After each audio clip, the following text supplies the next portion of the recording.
नवीन सरकारचा मंत्रिमंडळ विस्तार अजून व्हायचा असला तरी हिवाळी अधिवेशनाच्या दृष्टीने तयारी सुरू झालेली आहे आणि मंत्र्यांचे बंगले नागपूरच्या रवी भवन परिसरामध्ये सज्ज झाल्याचे चित्र आपल्याला पाहायला मिळते।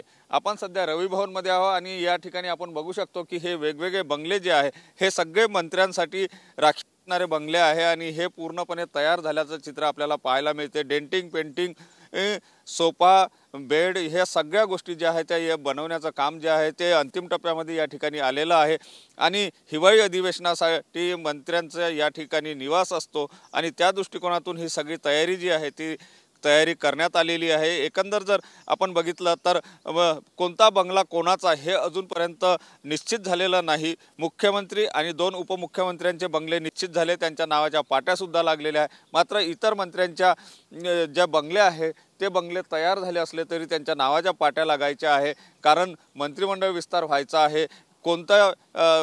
कोणाला मंत्रिपद मिळणार याकडे लक्ष आहे, त्यामुळे हे बंगले जे आहे ते आपल्या या ठिकाणी कोणत्या मंत्र्यांना आपला हा बंगला मिळणार आहे याची वाढ जी आहे ती या ठिकाणी आपल्याला पाहायला मिळते आहे। आणि एकंदर जर बघितलं तर हिवाळी अधिवेशनाच्या दृष्टिकोनातून रवी भवनमधील मंत्र्यांचे सगळे बंगले तयार असल्याचं चित्र पाहायला मिळते।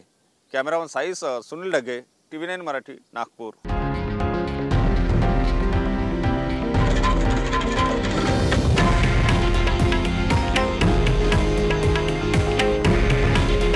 हे आहे देशातील नंबर 1 न्यूज नेटवर्क आणि आपण पाहत आहात TV9 मराठी।